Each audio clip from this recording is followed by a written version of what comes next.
Hello दोस्तों, readers books club में आपका फिर से स्वागत है। हमारी आज की बुक है माइंडसेट, जिसे कैरल ड्वेक ने लिखा है। ये एक व्यू ऑफर करती है माइंडसेट को समझने के लिए कि कैसे हम अपने माइंडसेट को बदलकर वो अचीव कर सकते हैं जो हम करना चाहते हैं। इस बुक में बताया गया है कि कैसे अपने माइंड को लर्निंग के लिए ओपन रखकर हम सीख सकते हैं और अपनी लाइफ में इन लेसन्स को अप्लाई करके जो चाहे वो अचीव कर सकते हैं। अगर आपने हमारे चैनल को अब तक सब्सक्राइब नहीं किया है तो आगे बढ़ने से पहले इमीडिएटली इस चैनल को सब्सक्राइब करें और वीडियो को इमीडिएटली लाइक भी कर दें।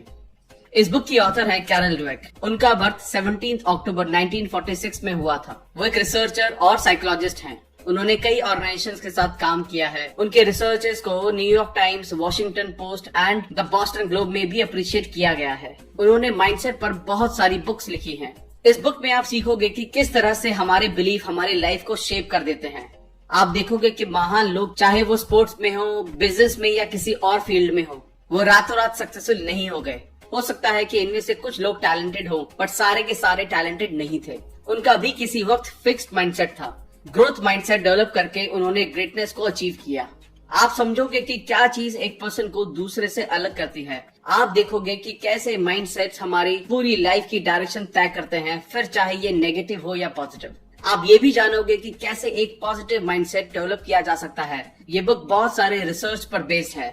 ऑथर ये भी बताते हैं कि किस तरह हम अपने माइंडसेट को पहचान कर उसको चेंज कर सकते हैं। So let's begin. Chapter 1, mindset. जब ऑथर एक यंग रिसर्चर थे तब वो लोगों के फेलियर पर रिसर्च करते थे कि कैसे लोग फेलियर को हैंडल करते हैं, उनसे डील करते हैं। उन्होंने एक स्कूल के स्टूडेंट्स को कुछ पजल्स दिए सॉल्व करने को। स्टार्टिंग वाली पजल्स काफी इजी थी, बट अगले वाली थोड़ी हार्ड थी। अब जब स्टूडेंट्स थोड़ा परेशान हुए, ऑथर ने उनको नोटिस करना शुरू किया। ऑथर स्टूडेंट्स के बीच में डिफरेंस को एक्सपेक्ट कर रहे थे, बट उन्होंने जो देखा उससे वो शॉक्ड रह गए। हार्ड पजल्स का सामना करने के बाद एक स्टूडेंट खड़ा हुआ और बोला, मुझे ये चैलेंज में मजा आ रहा है। अगला स्टूडेंट भी खड़ा हुआ और उसने भी ऐसा ही कहा। ऑथर शॉक्ड रह गए क्योंकि उन्होंने ये एक्सपेक्ट नहीं किया था। हर एक का कोई रोल मॉडल होता है और अब ये बच्चे ऑथर के रोल मॉडल बन गए थे। अब ऑथर ये समझना चाहते थे कि किस किस माइंडसेट की वजह से बच्चों ने इस फेलियर को एज अ गिफ्ट लिया। बच्चे इस फेलियर से डिस्करेज नहीं हुए। उन्होंने ये सीखा कि वो कुछ सीख रहे हैं। लोगों में इतना अंतर कैसे होता है? जब से ह्यूमैनिटी की शुरुआत हुई है तब से लोग अलग अलग तरीके से सोचते हैं, अलग अलग तरीके से एक्ट करते हैं। सवाल ये है कि क्यों कुछ लोग ज्यादा स्मार्ट होते हैं और बाकी कम, और क्या कुछ ऐसा है जिसने उनको परमानेंटली स्मार्ट बना दिया हो? कुछ एक्सपर्ट्स ने कहा कि ये फिजिकल स्ट्रक्चर की वजह से होता है, like size and shape of skull, genes etcetera. कुछ ने कहा कि जैसा आपका एनवायरनमेंट होता है आप वैसे बन जाते हैं। सेम टाइम कुछ साइंटिस्ट का कहना है कि आपकी कैपेबिलिटी उससे कहीं ज्यादा होती है जितना कि आप सोचते हैं। आपका एनवायरनमेंट जो भी हो, एक्सपीरियंस और ट्रेनिंग से आप काफी आगे जा सकते हैं, सक्सेसफुल हो सकते हैं। The two mindset. ऑथर कहते हैं कि उनके 30 साल की रिसर्च से उन्हें ये पता चला है कि आपका दुनिया को देखने का पॉइंट ऑफ व्यू आपकी लाइफ को डिटरमाइन करता है। बट ये कैसे होता है? कैसे एक सिंपल बिलीफ आपकी पूरी लाइफ को अफेक्ट करता है? आइए जानते हैं। आपका एक माइंडसेट हो सकता है जिसे हम फिक्स्ड माइंडसेट कहेंगे। ये माइंडसेट खुद को प्रूव करने की एक अर्जेंसी क्रिएट करता है। ये समझता है कि आपके पास फिक्स्ड अमाउंट होता है इंटेलिजेंस का, पर्सनैलिटी का, और आपको सक्सेसफुल होने के लिए इन चीजों का ज्यादा होना जरूरी है। हम में से कई लोगों को बचपन से ही ये सिखाया गया है कि कैसे हमारे फ्रेंड्स हमसे ज्यादा टैलेंटेड हैं, कैसे किसी का आईक्यू लेवल हमसे ज्यादा है। सब यही कहते हुए पाए जाते थे कि स्मार्ट बनो, डम मत बनो। किसी ने एंजॉय और लर्निंग पर फोकस नहीं किया। हम हमेशा से ही ये चाहते रहे हैं कि हम खुद को करियर में और रिलेशनशिप में प्रूव कर सकें। हर सिचुएशन में हमको हमारे इंटेलिजेंस, पर्सनैलिटी, कैरेक्टर के हाई होने को कंफर्म करना पड़ता है। हमारे लिए सिर्फ 2 ही सिचुएशन रहती हैं, या तो सक्सेस या फेलियर। या तो हम स्मार्ट दिखेंगे या फिर डम, या तो हम एक्सेप्ट होंगे या फिर रिजेक्टेड, या तो हम जीतेंगे या फिर हम हारेंगे। दूसरा जो माइंडसेट है वो है ग्रोथ माइंडसेट। इस माइंडसेट के अकॉर्डिंग आप कुछ भी अचीव कर सकते हो, बस आपको थोड़ा हार्ड ट्राई करने की देर है, जोर लगाने की देर है। इस माइंडसेट के अकॉर्डिंग आप एफर्ट्स, स्ट्रैटेजीज और दूसरों की मदद से बहुत कुछ अचीव कर सकते हो सकता है कि कुछ लोग स्टार्ट में कम टैलेंटेड हो या कमजोर हो, बट हर कोई बदल सकता है और ग्रो कर सकता है अपने एक्सपीरियंस से सीखकर। जैसा कि आप देख सकते हैं कि सीखने के पैशन से कोई भी क्वालिटी डेवलप की जा सकती है। लोगों को क्यों ये साबित करने में एनर्जी वेस्ट की जाए कि आप कितने महान हैं, जब आप बेहतर बन सकते हैं तो क्यों अपनी कमियां छुपाई जाएं जब आप उनको ओवरकम कर सकते हैं। क्यों ऐसे लोगों के साथ रहा जाए जो आपकी सेल्फ एस्टीम को हर्ट करते हैं बजाय उनके जो आपको ग्रो करने के लिए इंस्पायर करते हो। क्यों किसी के प्रूव किए हुए रास्ते पर चला जाए जब आप खुद नए रास्ते तलाश कर सकते हो। जब सब कुछ आपके फेवर में नहीं जा रहा हो तब भी अपने रास्ते पर चलने का जुनून एक ग्रोथ माइंडसेट का हॉलमार्क है। यही माइंडसेट है जो लोगों को मोस्ट चैलेंजिंग कंडीशन में भी अपने गोल को अचीव करने के लिए इंस्पायर करता है। Chapter 2, inside the mindset. जब ऑथर छोटी थी तब वो अपने फ्यूचर पार्टनर के बारे में सोचा करती थी। Tall, handsome, very successful. वो अपने करियर के बारे में भी सोचती थी कि एक ग्लैमरस करियर बट ज्यादा हार्ड नहीं और ना ही रिस्की हो। जब ऑथर बड़ी हुई तो उन्होंने देखा कि उनका बॉयफ्रेंड बहुत अच्छा इंसान है जैसा कि उन्होंने सोचा था, बट अभी भी उसमें कुछ कमियां थी। उसकी जॉब में भी कांस्टेंट चैलेंजेस आते रहते थे। फिर भी ऑथर सेटिस्फाइड थी। क्यों? क्योंकि ऑथर ने अपना माइंडसेट चेंज कर लिया और ये सब उन्हें उनके काम करते वक्त सीखने को मिला। उन्होंने देखा कुछ स्टूडेंट्स अपनी एबिलिटी प्रूव करना चाहते थे जबकि कुछ स्टूडेंट्स अपनी एबिलिटी इम्प्रूव करना चाहते थे। एक फिक्स्ड एबिलिटी को प्रूव करने की जरूरत होती है जबकि चेंजेबल एबिलिटी सीख कर डेवलप की जा सकती है। यहाँ से ऑथर को रियलाइज हुआ कि उनके पास कौन सा माइंडसेट था। उन्होंने ये रियलाइज किया कि जब आप अपना माइंडसेट चेंज करते हो तब आप एक नई दुनिया खोज लेते हो। इस वर्ल्ड में फेलियर का मतलब होता है कोई सेटबैक, कोई बुरी ग्रेड, कोई रिजेक्शन, और इन सब चीजों का मतलब होता है कि आप लायक नहीं हो। क्या सक्सेस सीखने का नाम है या ये प्रूव करने का कि हम स्मार्ट हैं? जब हम छोटे बच्चे थे तब हमने हमारी लाइफ के सबसे मुश्किल काम सीखे थे, जैसे अपने पैरों पर चलना और बोलना। बच्चे गलतियों की परवाह नहीं करते, वो चलते हैं, गिरते हैं, फिर खड़े होते हैं, फिर कोशिश करते हैं। क्या चीज इस लर्निंग को रोक देती है? जैसे ही बच्चे बड़े होकर चीजों को समझने लगते हैं वो नई चीजों को ट्राई करने में डरने लगते हैं और यही डर हमारा माइंडसेट बनता है। आपकी प्रायोरिटीज क्या हैं? अगर आपको चूज करना पड़े, आप क्या चूज करोगे? सक्सेस या चैलेंजेस, या फिर किस टाइप के रिलेशंस आप चाहते हैं? ऑथर ने कुछ लोगों पर एक्सपेरिमेंट किया। फिक्स माइंडसेट वाले लोगों ने कहा रिलेशनशिप जो उन्हें कंफर्ट फील कराए, उनको परफेक्ट फील कराए, ऐसा पार्टनर जो उन्हें पूजे। जबकि ग्रोथ माइंडसेट वाले लोगों ने कहा रिलेशनशिप जो उन्हें बेहतर बनाने में उनकी हेल्प करे, उन्हें चैलेंज करे एक बेहतर इंसान बनने के लिए, नई चीजें सीखने के लिए उनको एनकरेज करे। माइंडसेट हमारे एफर्ट का मीनिंग चेंज कर देता है। जब हम बच्चे थे तब हम सब ने एक स्टोरी सुनी थी, एक खरगोश और एक कछुए की कहानी, जिसमें खरगोश हार जाता है और कछुआ काफी स्लो होने के बाद भी जीत जाता है क्योंकि वो कंसिस्टेंटली और स्टेडीली चलता रहता है। अब आप ये सोचिए, क्या हम में से कोई भी कछुआ बनना चाहता है? नहीं, हम सब खरगोश बनना चाहते हैं जो कि थोड़ा क्लेवर हो, थोड़ी छोटी नींद ले, थोड़ा स्ट्रैटेजिकली काम करे, क्योंकि सबको पता है जीतने के लिए आपको आगे आकर रिस्पॉन्सिबिलिटी तो लेनी ही पड़ेगी, इम्प्रूवमेंट तो करना ही होगा। इस टाइप की स्टोरीज के साथ प्रॉब्लम ये है कि ये स्टोरीज ईदर और सिचुएशन को रिजेंबल करती हैं।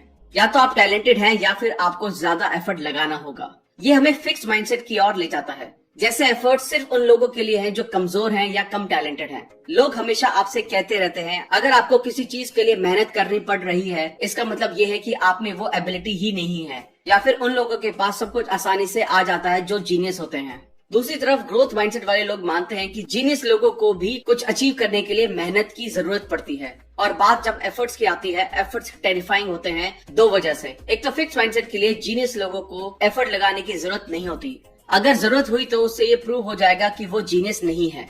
दूसरा ये कि ये आपसे सभी एक्सक्यूजेज छीन लेता है। अगर आप हार्ड ट्राई नहीं करते तो आपके पास लोगों को कहने के लिए ये होता है कि आपने एफर्ट नहीं लगाए, अदरवाइज ये काम तो मैं कर ही लेता। बट क्योंकि आपने अब एफर्ट लगा दिया है तो देने के लिए कोई एक्सक्यूज भी नहीं बचा आपके पास। फिक्स माइंडसेट के लोगों ने कई बुक्स पढ़ी होंगी जो कहती हैं सक्सेसफुल होने का मतलब है खुद का बेस्ट वर्जन बनना, या एफर्ट ही सक्सेस का रास्ता है। बट वो लोग इन बातों को अपनी लाइफ में नहीं लगा पाते क्योंकि उनके बिलीव्स फिक्स्ड हैं, जो उनसे कहते रहते हैं सक्सेस का मतलब होता है टैलेंटेड होना। Questions and answers. क्वेश्चन, अगर आप एक बार अपने काम से अपनी एबिलिटी प्रूव कर चुके हो तो क्या आपको इसको लगातार साबित करते रहने की जरूरत है? फॉर एग्जाम्पल, एक प्रिंस ने एक ड्रैगन को मारकर अपनी ब्रेवरी प्रूव करके अपनी ड्रीम गर्ल से शादी कर ली, तो क्या उसको अब भी प्रैक्टिस करते रहने की जरूरत है क्योंकि उसको वो मिल चुका है जो उसको चाहिए था? तो आंसर ये है यस, क्योंकि हर दिन नए बड़े ड्रैगन आते रहेंगे और जैसे जैसे सिचुएशन हार्ड होती है, और ऐसा जरूरी नहीं है कि कल की एबिलिटी आज काम आ जाए, सो इम्प्रूवमेंट तो करना ही होगा। क्वेश्चन, क्या माइंडसेट परमानेंट होते हैं या फिर आप उन्हें चेंज भी कर सकते हैं? दोनों माइंडसेट की थ्योरी पढ़कर आप ये तो समझ गए होंगे कि इनको चेंज किया जा सकता है। आप अपनी सोच को बदल सकते हैं। ये भी जानना जरूरी है कि लोग हमेशा एक ही माइंडसेट में नहीं रहते। ऑथर ने अपने एक्सपेरिमेंट्स में ये देखा है कि कुछ भी सीखा जा सकता है अगर थोड़ा हार्ड ट्राई किया जाए, और ये आपको ग्रोथ माइंडसेट में ले जा सकता है। क्वेश्चन, क्या मैं फिक्स माइंडसेट और ग्रोथ माइंडसेट दोनों माइंडसेट वाला इंसान हो सकता हूँ? क्योंकि मुझे लगता है कि ऐसा ही है। लोगों के अलग अलग एरियाज में अलग अलग माइंडसेट हो सकते हैं। जैसे किसी की आर्टिस्टिक स्किल्स फिक्स हो सकती हैं, बट उसका इंटेलिजेंस डेवलप किया जा सकता है। रिसर्चेस में ये पता चला है कि जिस पर्टिकुलर एरिया में आपका माइंडसेट जैसा होगा वो आपको उसी डायरेक्शन में ले जाएगा। क्वेश्चन, क्या हम कह सकते हैं कि लोग फेल होते हैं अपने एफर्ट्स को लेकर बिलीफ के कारण? नहीं, ये सच है कि एफर्ट जरूरी है। कोई भी इसके बिना सफल नहीं हो सकता। बट यही सिर्फ अकेली क्वालिटी नहीं है। लोगों के पास अलग रिसोर्स और अपॉर्चुनिटी हो सकती है। फॉर एग्जाम्पल, अगर किसी आदमी के पास बहुत पैसा है और उसके पास पेरेंट्स का सेफ्टी नेट है तो थोड़े ज्यादा रिस्क ले सकता है, लेकिन एक पॉइंट पे तो उसको भी एफर्ट्स लगाने ही होंगे। Chapter 3, the truth about ability and accomplishment. Thomas Edison को इमेजिन कीजिए, उनकी लैब में एक्सपेरिमेंट करते हुए। क्या आप उनको अकेला देखते हैं? लोगों से जब ये पूछा गया तो उन्होंने इमेजिन किया कि थॉमस एडिसन कोई ऐसा आदमी रहा होगा जो वर्कशॉप में अपनी अकेला इक्विपमेंट से घिरा हुआ, एक साइड में फोटोग्राफ, व्हाइट कोट पहने हुए कोई आदमी होगा। जबकि सच ये है कि एडिसन कोई अकेला आदमी नहीं था। उनकी इन्वेंशन में उसके पास कई असिस्टेंट थे, वेल ट्रेन्ड साइंटिस्ट थे और भी बहुत लोग थे। बाकी लोगों से एडिसन को अलग करने वाली एक चीज थी, उनकी क्यूरियोसिटी और उनका माइंडसेट। बहुत सारी मिथ्स हैं कि ब्रिलियंट लोग अकेले रहते हैं, जबकि चार्ल्स डार्विन के पास उनकी पूरी एक टीम थी। मोजार्ट ने लगभग 10 साल तक मेहनत की, तब जाकर वो ऐसा कुछ बना सके जिसपे वो प्राउड फील कर सके। इनकी इसी मेहनत का नतीजा है कि वो आज ऑल टाइम ग्रेट्स में आते हैं। अगर वो अपनी एबिलिटी के भरोसे रह जाते तो आज वो वहाँ नहीं होते जहाँ वो आज हैं। Mindset and school achievement. Author ने कुछ स्टूडेंट्स को फॉलो किया जब वो अपनी जूनियर हाई स्कूल में जा रहे थे, ये देखने के लिए कि क्या वो मानते हैं कि उनका इंटेलिजेंस फिक्स है या ये कुछ ऐसा है जिसे डेवलप किया जा सकता है। जूनियर हाई स्कूल का पीरियड यूजुअली हार्ड होता है, काम कुछ ज्यादा हार्ड हो जाता है। वहाँ ग्रेडिंग पॉलिसीज टफ हो जाती हैं, टीचर्स स्ट्रिक्ट हो जाते हैं, मार्क्स सफर करते हैं, बट सबके नहीं। स्टूडेंट्स जो फिक्स्ड माइंडसेट रखते थे उन्होंने अपने मार्क्स में गिरावट देखी। धीरे ही सही, पर उनकी कंडीशंस बुरी होती चली गई। उन्होंने अपनी एबिलिटी को ब्लेम किया। मैं स्टूपिड हूँ, मैं मैथ्स में काफी बुरा हूँ। बहुत से स्टूडेंट्स ने टीचर्स और एनवायरनमेंट को ब्लेम किया। फेल होने के डर से ग्रोथ माइंडसेट वाले स्टूडेंट्स ने अपने रिसोर्सेज को यूज करके लर्निंग करना कंटिन्यू रखा। वो लोग भी घबराए, पर वो डिटरमिन्ड थे वो सब करने के लिए जो करने की जरूरत थी। स्टूडेंट जो फिक्स्ड माइंडसेट रखते थे उन्होंने इस हार्ड टाइम को एज अ थ्रेट लिया। उनको लगा कि ये हार्ड टाइम सबके सामने उनके फ्लॉज को रिवील कर देगा और उनको एक लूजर साबित कर देगा। उन्होंने अपने ईगो को प्रोटेक्ट करने के लिए अपने रिसोर्सेज को ब्लेम किया। उन्होंने कहा कि उनका गोल था सबसे स्मार्ट दिखना, ऐसा दिखना कि सबसे कम एफर्ट लगाकर काफी कुछ अचीव करने की एबिलिटी है उनमें। वो अक्सर ये स्टेटमेंट यूज करते थे, मेरे स्कूल में मेरा मेन गोल सब कुछ इजीली करना था, इसलिए मैंने ज्यादा मेहनत करना जरूरी नहीं समझा।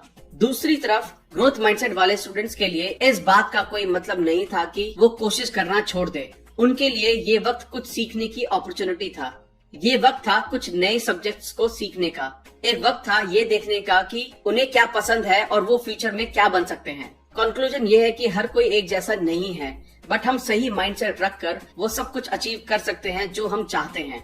क्या आर्टिस्टिक एबिलिटी एक गिफ्ट है? ये एक आम मान्यता है कि इंटेलिजेंस बाय बर्थ होता है, ना कि डेवलप किया जा सकता है।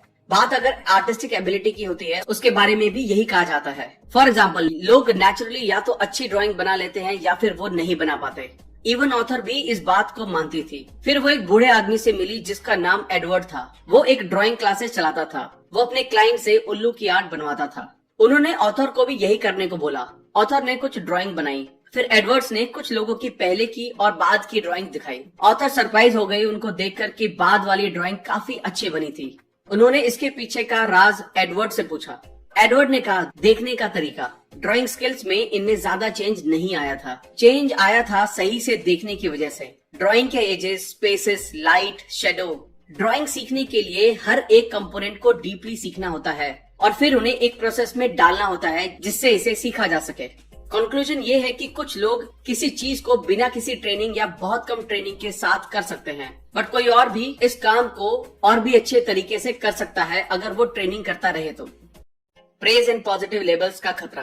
प्रेज कैसे आपकी परफॉर्मेंस को एनहांस या हैम्पर कर सकती है। इसके लिए ऑथर ने कुछ स्टूडेंट्स पर एक एक्सपेरिमेंट किया। उन्होंने हर स्टूडेंट्स को 10 सवालों के सेट दिए सॉल्व करने को। उन्होंने जब अच्छा परफॉर्म किया तो ऑथर ने उन्हें प्रेज किया। ऑथर ने ग्रुप को प्रेज किया, आप सबने बहुत अच्छा परफॉर्म किया, आप सभी टैलेंटेड हैं।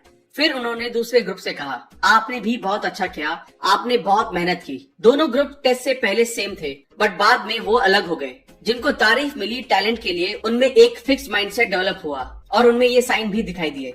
जब ऑथर ने उनको एक नया टास्क दिया तो उन्होंने अपने फ्लॉज रिवील होने के डर से मना कर दिया। जब ऑथर ने यही टास्क ग्रोथ माइंडसेट वाले ग्रुप को दिया, उन्होंने चैलेंज एक्सेप्ट किया। कुछ दिनों बाद ऑथर ने इन सभी को कुछ क्वेश्चन दिए सॉल्व करने को। टैलेंटेड स्टूडेंट्स अच्छा परफॉर्म नहीं कर पाए और वो ये सोचने लगे कि वो अब स्मार्ट नहीं रहे। और ग्रोथ माइंडसेट वाले स्टूडेंट्स के लिए डिफिकल्ट का मतलब होता है ज्यादा एफर्ट लगाओ। उन्होंने इसको एज अ फेलियर नहीं देखा। किसी को प्रेज करने से पहले आप ये जरूर सोचें कि कंस्ट्रक्टिव वे में ही प्रेज किया जाए, ना ही डिस्ट्रक्टिव वे में। नेगेटिव लेबल्स और ये कैसे काम करते हैं। बचपन में ऑथर मैथमेटिक्स में अच्छी थी। हाई स्कूल में उन्होंने 99% स्कोर किया। तब उनके टीचर मिस्टर हेलमैन ने कहा कि लड़कियां मैथ में लड़कों के कंपेयर में अच्छी नहीं होती, और तब से ऑथर के ग्रेड कम होना शुरू हो गए। न सिर्फ ऑथर बट कुछ और गर्ल्स स्टूडेंट्स के मार्क्स भी कम हुए। तो आपने देखा कैसे एक सिंपल लेबलिंग की लड़कियां मैथ्स में इतनी अच्छी नहीं होती, कैसे इस वजह से लड़कियों की ग्रेड्स कम हुई। और इस बात को साइकोलॉजिस्ट ने भी प्रूव किया है कि नेगेटिव लेबल से अचीवमेंट हार्म होता है। जब स्टीरियोटाइप्स बीच में आता है, वो लोगों को अपने रास्ते से भटका देता है। ये सबके साथ नहीं होता, ये उन लोगों के साथ होता है जिनका फिक्स माइंडसेट होता है। और जब कोई ऐसा बोलता है अपने बारे में, तो अपनी एबिलिटी पर हम खुद सवाल उठाने लगते हैं। जब हमें पॉजिटिव लेबल किया जाता है तो हम इसे खोने से डरते हैं, और जब नेगेटिव लेबल किया जाता है तो आप डर जाते हैं कि कहीं यही तो सच नहीं है। दूसरी तरफ ग्रोथ माइंडसेट वाले लोग मानते हैं कि कोई भी कमी परमानेंट नहीं होती, आप इन्हें ओवरकम कर सकते हैं। कंक्लूजन ये है कि नेगेटिव लेबल से डरे नहीं, ग्रोथ माइंडसेट अपनाएं और कंस्ट्रक्टिव वे में इसे लें। Chapter 4 sports the mindset of a champion. Sports में हर कोई ये मानता है कि टैलेंट गिफ्टेड होता है, इवन एक्सपर्ट्स और कोचेस भी। वो ये मानते हैं कि एथलीट जैसी फिजिक होना, एथलीट के जैसे मूव करना, ये सब नेचुरल होता है। यहाँ एक स्टोरी है बेसबॉल प्लेयर बिली बीन की। वो एक एक्सेप्शनल प्लेयर थे। सब लोग उसे एक नेचुरल टैलेंटेड और फ्यूचर स्टार की तरह देखते थे, बट जैसे ही वो मेजर टूर्नामेंट में गया, उसकी परफॉर्मेंस डिक्लाइन होने लगी। क्या बिली ने अपनी प्रॉब्लम्स को एक कंस्ट्रक्टिव वे में देखा और कोई सोल्यूशन निकाला? नहीं, ऑफ कोर्स नहीं, क्योंकि ये एक फिक्स माइंडसेट की स्टोरी है। वो ये सोचा करता था कि नेचुरल टैलेंट को कोई भी एफर्ट की जरूरत नहीं है, एफर्ट दूसरों के लिए है। बिली अपने ही टैलेंट्स के जाल में फंस गया था। बिली द प्लेयर कभी भी इस माइंडसेट से नहीं निकल पाया और अपना करियर बर्बाद कर लिया। वहीं पर एक दूसरा प्लेयर था जो बिली के पैरेलल टीम में खेला करता था, लेनी। वो एक ऐसा खिलाड़ी था जिसको कभी किसी ने नेचुरली गिफ्टेड नहीं माना। बिली ने उसको बाद में डिस्क्राइब किया, वो फेलियर का मतलब नहीं जानता था और मैं उसका बिल्कुल अपोजिट था। बिली ने कहा, मैंने ये समझना शुरू किया कि एक बेसबॉल प्लेयर को कैसा होना चाहिए और ऐसा लेनी था, मैं नहीं। एज अ कोच बिली ने रियलाइज किया कि उसका माइंडसेट उसको पीछे ले जा रहा था। उसने ये लर्निंग्स अपनी टीम पर लगाई। वो 2002 में ऑकलैंड एथलेटिक्स का जनरल मैनेजर था। उसकी टीम ने एक सीजन में 103 मैचेस में जीत दर्ज की। उन्होंने टैलेंट नहीं खरीदे थे, उन्होंने माइंडसेट पर काम किया। नेचुरल होने का आइडिया। किसी के शरीर की बनावट दिमाग के बनावट जैसी नहीं होती, क्योंकि ये विजिबली देखी जा सकती है। साइज, शेप, बिल्ड सब विजिबल होते हैं, पर क्या ये सच में इतने मैटर करते हैं? Let's see. Maksi Burgess, height 5'3", NBA में बास्केटबॉल खेला। डॉग फ्लेट, कम हाइट का क्वार्टरबैक, न्यू इंग्लैंड पेट्रॉइट्स के लिए खेला। पेटेग्रे, जिसका एक हाथ नहीं था, वो मेजर लीग बेसबॉल खेला। ग्लेन कनिंगम, एक पांव जला हुआ और डैमेज होने के बाद भी एक महान रनर बना। और ऐसे कई एग्जाम्पल हैं जो ये प्रूव करते हैं कि फिजिकल अपीयरेंस का परफॉर्मेंस से कोई लेना देना नहीं है। अगर आप कमिटेड हैं और एक ग्रोथ माइंडसेट रखते हैं, तब आप किसी भी हर्डल को ओवरकम कर सकते हैं। माइकल जॉर्डन वो एक नेचुरल एथलीट नहीं थे, बट वो हार्डेस्ट वर्किंग एथलीट थे, शायद स्पोर्ट्स की हिस्ट्री के सबसे hardest working. Success and failures होता क्या है? ग्रोथ माइंडसेट वालों के लिए सक्सेस का मतलब होता है अपना बेस्ट देना, सीखना, सुधार करना, और यही हम चैंपियंस में देखते हैं। जैकी जेनर कहते हैं, एथलेटिक्स का असली मजा हमेशा जीतने में नहीं होता, उनके लिए प्रोसेस का हर पल मजेदार होता है। वो हार को हार की तरह नहीं लेते, वो इसको इम्प्रूवमेंट की एक अपॉर्चुनिटी की तरह लेते हैं। जब वो हारते हैं वो देखते हैं कि कहाँ गलती हुई है और सुधार करते हैं और पहले से ज्यादा काम करते हैं। ग्रोथ माइंडसेट वाले लोग सेटबैक को मोटिवेशन की तरह लेते हैं, एज अ वेकअप कॉल लेते हैं। कंक्लूजन ये है कि जैसा हम देख सकते हैं कि लगातार होने वाले सुधार मैटर करते हैं, सक्सेस तो मिल ही जाती है। हमको अपने फेलियर से सीखने की जरूरत है और इन लेसन्स को अपनी लाइफ में लगाने की जरूरत है। टेकिंग चार्ज ऑफ सक्सेस का चार्ज लीजिए। ग्रोथ माइंडसेट वाले लोग अपनी सक्सेस के लिए रेस्पॉन्सिबिलिटी लेते हैं और इसको मेंटेन करते हैं। माइकल जॉर्डन के स्किल्स उसकी एज के साथ कम नहीं हुए। बेशक उसने अपना कुछ स्टेमिना लूज किया, बट उन्होंने और भी ज्यादा मेहनत की और इसको मैनेज किया। मैकट्रॉय इंग्लिश टेनिस प्लेयर किसी वक्त में गेम को डोमिनेट किया करता था। जब वो फेल हुआ उसने ये नोटिस किया कि वो क्या गलत कर रहा था। उन्होंने दूसरों को ब्लेम करना शुरू कर दिया। ऐसा करके उसने खुद का कुछ भी भला नहीं किया। उसको लगा कि कोई और आकर उसकी ये प्रॉब्लम सॉल्व करेगा। वो सिस्टम पर नाराज हुआ। बट ये आपकी जिंदगी है, आपको इसकी जिम्मेदारी लेनी ही होगी। कभी रिस्पॉन्सिबिलिटी लेने के बारे में सोचा है? नहीं, क्योंकि आप फिक्स माइंडसेट में फंसे हो। आप खुद को एक फिनिश प्रोडक्ट की तरह देखते हो। आप चेंजेस होते हुए नहीं देखना चाहते क्योंकि आप खुद चेंज होने से डरते हो। Chapter 5 business mindset and leadership, Enron and the talented mindset. 2001 में एक कंपनी एनरॉन टैलेंटेड स्टूडेंट्स को हायर करने के लिए जानी जाती थी। फाइनेंशियली सफर करने लगी। हर कोई उम्मीद कर रहा था कि कंपनी की इतनी बुरी हालत नहीं हो सकती, पर फिर भी हुई। क्या ये करप्शन की वजह से था? क्या ये इनकॉम्पिटेंस की वजह से था? एनरॉन ने एक कल्चर बना दिया था टैलेंटेड स्टूडेंट्स को हायर करने का। इसने उन स्टूडेंट्स को फिक्स माइंडसेट डेवलप होने दिया। वो नई चीजें नहीं सीख पाए। एनरॉन की थिंकिंग ये थी कि आपको सक्सेस के लिए टैलेंट माइंडसेट चाहिए, और सच ये है कि इस तरह की सोच के साथ आप मार्केट में आगे नहीं बढ़ सकते। Fixed mindset leaders in action. Warren Bennis leadership guru, जिन्होंने दुनिया के ग्रेटेस्ट लीडर्स को स्टडी किया। इनमें से हर एक लीडर में उन्होंने देखा कि कुछ बातें हैं जो इन सब लोगों में हैं। वो लोग खुद को प्रूव करने की कोशिश नहीं करते। वो तो बस वो करते हैं जिसे वो प्यार करते हैं अपने काम से, और इसी बात ने उनकी कंपनी को टॉप पर पहुंचाया। ली लाखों का ऐसे नहीं थे। वो एक फिक्स माइंडसेट वाले पर्सन थे। हेनरी फोर्ड जूनियर के लिए काम करते थे। वो अपने आप को हेनरी फोर्ड के सक्सेसर की तरह देखते थे। बट एक दिन हेनरी फोर्ड ने उन्हें फायर कर दिया। उनका फिक्स माइंडसेट ये एक्सेप्ट नहीं कर पा रहा था। उनका माइंडसेट उनको ये बता रहा था कि वो इतने भी सुपीरियर नहीं हैं, अदरवाइज कोई उनको फायर ही क्यों करता। एक दिन उनकी वाइफ ने उनसे कहा, हेनरी फोर्ड से फायर किए जाने के बाद भी तुम पहले से बेहतर हो चुके हो। तुम अमीर हो, तुम फेमस हो और तुम इन्फ्लुएंशियल भी। तो अब उन्होंने तय किया कि वो किसी और कंपनी को ज्वाइन करेंगे। उन्होंने क्राइसलर मोटर्स को ज्वाइन किया, जो उस टाइम बुरे दौर से गुजर रही थी। उनको सीईओ बनाया गया। उन्होंने जल्दी से नए और सही लोगों को हायर किया, नए मॉडल्स इंट्रोड्यूस किए और क्राइसलर को फिर से सक्सेसफुल बनाया। और उन्होंने खुद को ध्यान में रखते हुए एक बुक लिखी, today I am a hero. कुछ वक्त बाद क्राइसलर फिर से मुसीबत में पड़ गई।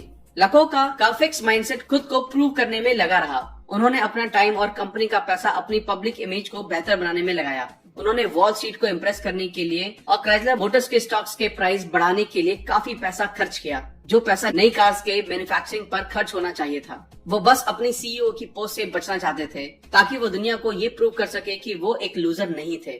फाइनली जब कंपनी को बचने की कुछ उम्मीद बची थी, तब वो ने लकोका को बाहर कर दिया। उनके बाद जो सीईओ आया, उसने कंपनी को बेहतर चलाया।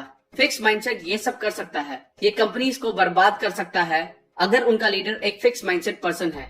Growth mindset leaders in action. जब जैक वेल्च ने 1980 में जनरल इलेक्ट्रिक की सीईओ की पोस्ट संभाली, तब कंपनी की वैल्यूएशन $14 बिलियन थी। 20 साल बाद ये वैल्यूएशन बढ़कर $490 बिलियन की हो गई। ये कंपनी वर्ल्ड की सबसे वैल्यूएबल कंपनी बन गई। फॉर्च्यून मैगजीन ने उनके बारे में कहा, most admired studied CEO of his time.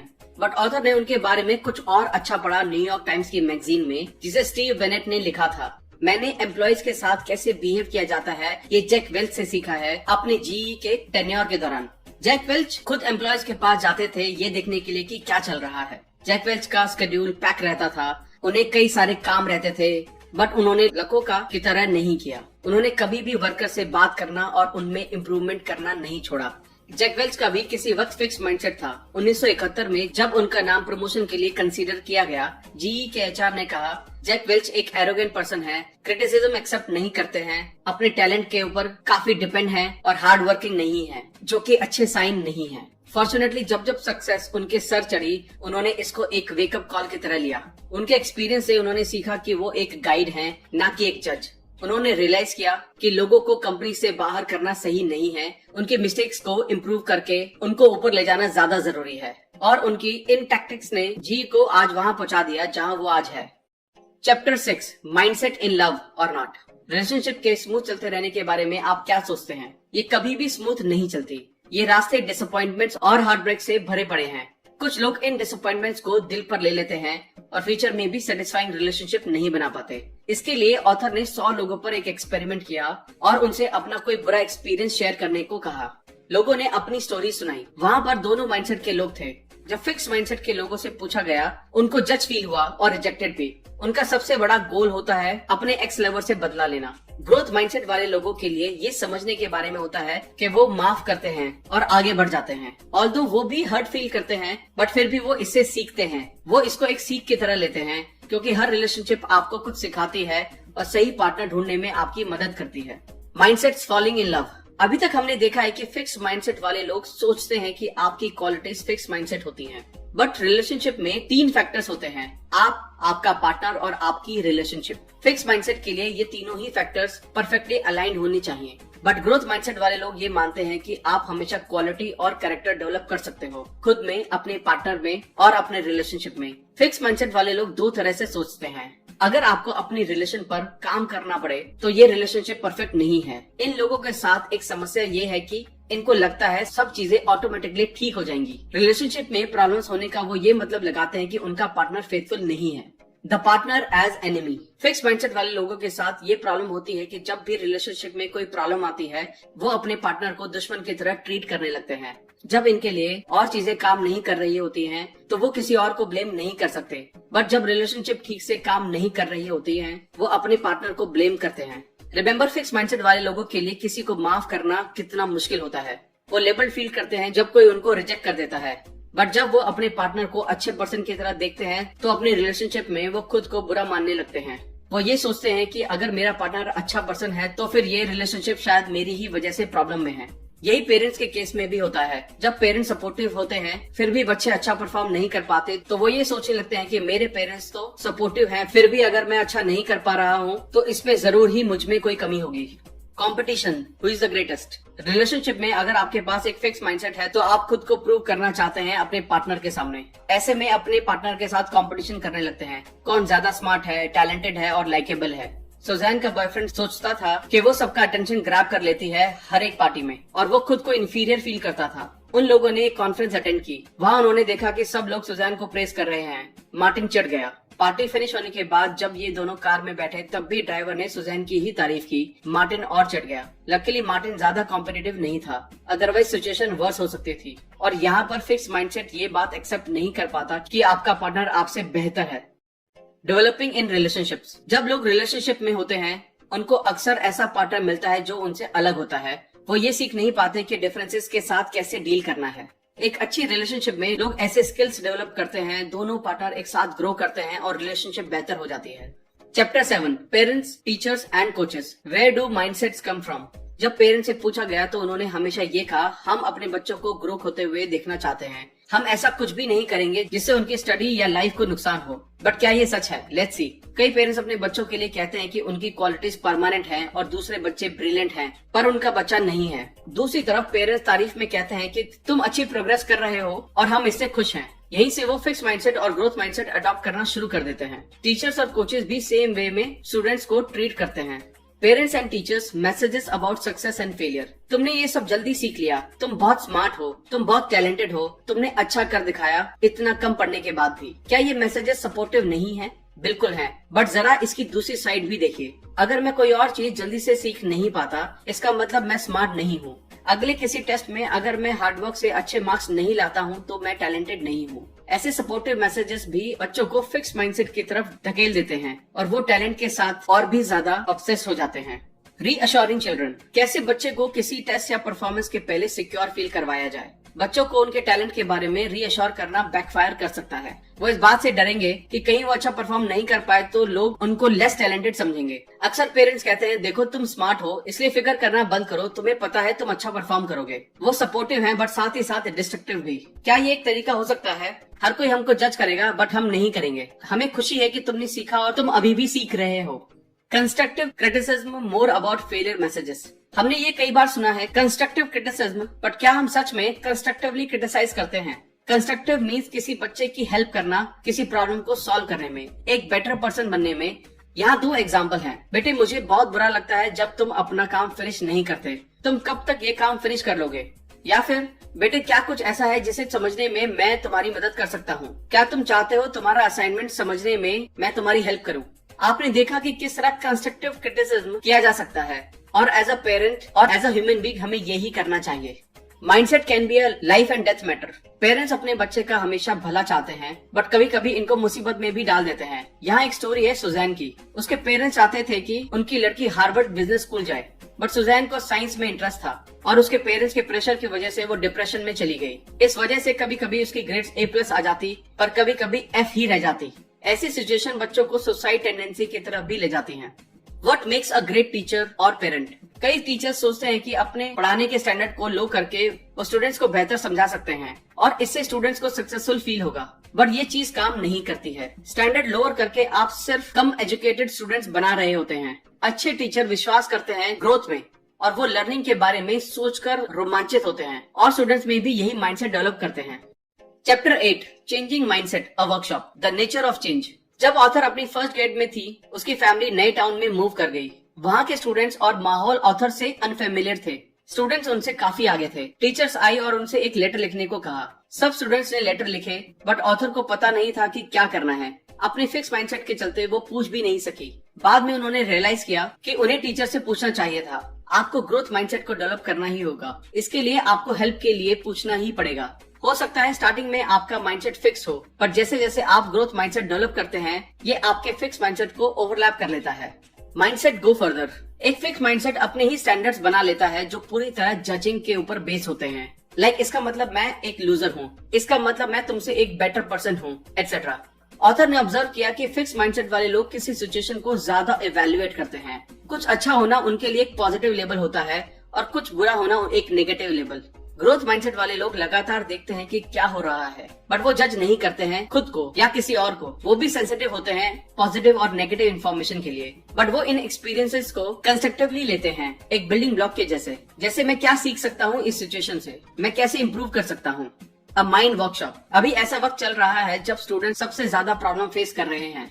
कई लोग अपने ब्रेन को एक मिस्ट्री की तरह देखते हैं। उनको ये पता नहीं होता कि ये कैसे काम करता है। कई लोग ये सोचते हैं कि लोग या तो स्मार्ट पैदा होते हैं या एवरेज या फिर डम पैदा होते हैं और पूरी लाइफ ऐसे ही रहते हैं। बट नई रिसर्च से ये शो हुआ है कि ब्रेन एक मसल की तरह होता है। जितना आप इसको यूज करते हैं उतना ये मजबूत होता चला जाता है और ये साइंटिफिकली भी प्रूव हो चुका है। जितना आप सीखते हैं उतना आप बढ़ते हैं। जितना आप इसे चैलेंज करते हैं सीखने के लिए, उतने ही ब्रेन सेल ज्यादा बन जाते हैं। जो टास्क आपको किसी टाइम पर टफ लग रहे होते हैं, वो टास्क अब इजी लगने लगते हैं।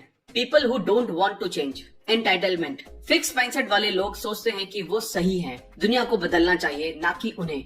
वो एक बेटर जॉब, एक बेटर घर, एक बेहतर पार्टनर होना अपना हक समझते हैं। वो ये मानते हैं कि दुनिया को उनकी वर्थ समझकर उन्हें अकॉर्डिंगली सब कुछ दे देना चाहिए। The dilemma. आप सोचते हैं मैं यहाँ ये लो लेवल की जॉब कर रहा हूँ, मैं ये काम करना डिजर्व नहीं करता हूँ, मैं हायर पोस्ट पे होना डिजर्व करता हूँ। आपके बॉस सोचते हैं कि आपका एटीट्यूड सही नहीं है। जब उन्हें किसी हेल्प और रिस्पॉन्सिबिलिटी की जरूरत होती है तब वो आपकी तरफ नहीं देखते हैं। जब प्रमोशन देने का वक्त आता है वो आपको नहीं देते हैं। The reaction of two mindset. वो मुझसे डरता है, आप कड़वाहट में कहते हैं, क्योंकि आपका फिक्स माइंडसेट आपसे ये सब कहता है। आपके दिमाग में लोगों को आपके टैलेंट को पहचानना चाहिए और आपको रिवॉर्ड देना चाहिए, बट जब वो ये नहीं करते हैं तो आप इसको अनफेयर बताते हो। बट जब आप ग्रोथ माइंडसेट अपनाते हैं, आप नए तरीके से सोचने लगते हैं। आप सोचने लगते हैं कि कुछ स्टेप्स को अपनाकर सिचुएशन को अपने फेवर में किया जा सकता है। आप हार्डवर्क करना कंसीडर करते हैं और लोगों के साथ ज्यादा हेल्पफुल होते हैं, तो आप अपने बिजनेस के बारे में बहुत कुछ सीख सकते हैं और एक अच्छा प्रमोशन भी पा सकते हैं। आप इस बात में यकीन करने लगते हैं कि कुछ लोग आगे होते हैं क्योंकि वो अपने काम के लिए कमिटेड होते हैं और एफर्ट्स लगाते हैं। थोड़ा थोड़ा एफर्ट लगाकर वो सिचुएशन को अपने फेवर में ही कर लेते हैं। Thank you guys, I hope ये वीडियो आपको अच्छी लगी होगी। आई होप आप इस वीडियो से बहुत कुछ सीखकर अपने आसपास के लोगों को, अपने आसपास की सिचुएशन को चेंज कर पाएंगे, वो भी सिर्फ अपने माइंडसेट को चेंज करके। अगर आपको ये वीडियो अच्छी लगी तो इमीडिएटली इस चैनल को सब्सक्राइब करें, वीडियो को लाइक और कमेंट करना ना भूलें।